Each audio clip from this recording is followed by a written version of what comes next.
All right, what's up, y'all? The Professor Malik here. I know you haven't seen me for maybe 2.5, maybe 3.5 months, but I've had real life stuff going on, plus work. Anyway, here's some noteworthy news, finally worthy of a video. It seems Global Force Impact Wrestling has been hemorrhaging funds, and Anthem is already looking to sell GFW. Wow, they just hired Jim Cornette and Taryn Terrell, and as you know, Jeff Jarrett was sent home from Global Force for some erratic behavior at the AAA Mania main event. Same event where Rosemary had her arm dislocated by Sexy Star. Anyway, one of the factors is the Fight Network was gutted in order to finance GFW, which caused some budget cuts, and my money has been tight. Another interesting note is the deal between Impact and Global Force to merge them was never completed. So Jarrett still owns GFW while Anthem owns the rights to the Impact Wrestling name and the tape library associated with it.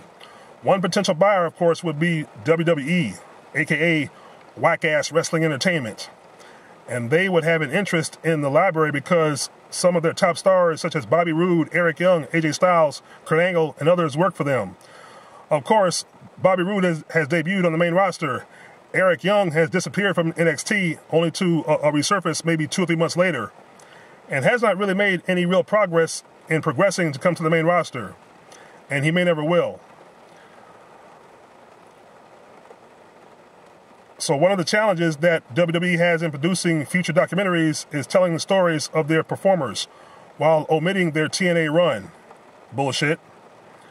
If they buy the library, then they can include the footage, something a guy like Kurt Angle would love, because he has talked about how proud he was of his matches in TNA, but they have been largely forgotten.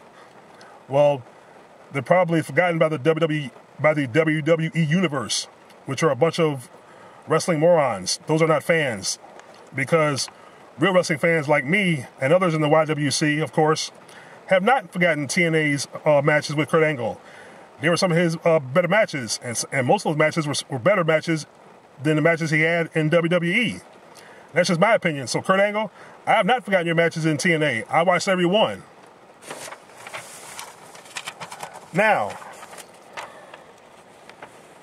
GFW creative team member John Gaborik, yeah, you remember that fat son of a bitch, don't you? Tough Enough 1, Tough Enough 2, and Tough Enough 3.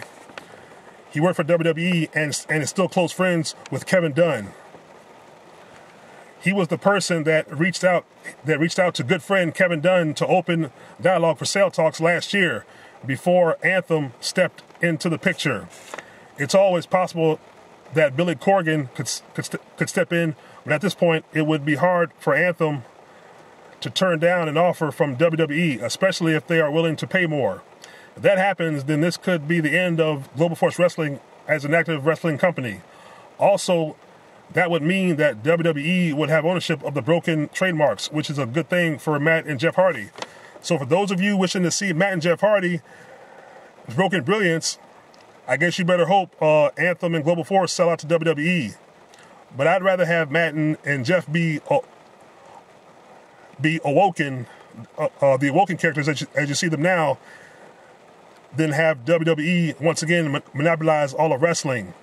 Another potential buyer for Global Force Impact would be Ring of Honor. I'd rather see Ring of Honor by Global Force in Impact than WWE. I'd rather see anybody buy them. Hell, I'd like to see New Japan Pro Wrestling buy them. I mean, yeah, it would.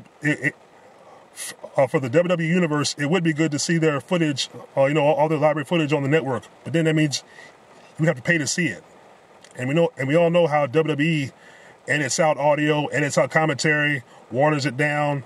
I mean, it's just a bunch of bullshit that we don't need.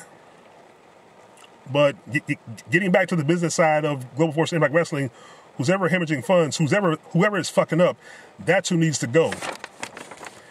And if Jeff Jarrett's erratic behavior is maybe due to maybe anger and depression at what's going on, hey, somebody needs to step up and do something. If Billy Corgan could come back, I don't know if he would, because Dixie Carter left a bad taste in his mouth. I would like to see him buy TNA again and start over from scratch. But that's wishful thinking, because remember Eric Bischoff and WCW? See, this whole thing with John Gaboric and Kevin Dunn sounds like WCW Part 2. And people speculated before Vince Russo was sent to WCW to destroy them from within, and it may have worked, but that's all speculation and theory. John Gaboric, or Gaboric, however you pronounce his name, might have been a mole the whole time, because if he was talking to Kevin Dunn in sale dialogue before Anthem took over, then this was nothing but a fucking setup. He was talking to Kevin Dunn, Anthem buys him, now Anthem may sell him to WWE. I mean, Global Force Impact had no chance.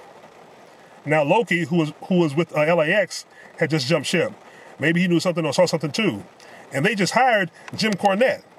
Now, if this would happen, this is fucking Jim Cornette over, in my opinion. And I wonder if I could ask Jim Cornette, I wonder if he knows about this. But somebody knows something. I don't know. You guys tell me what you think. Leave your thoughts and comments. Like, share, and subscribe. Peace.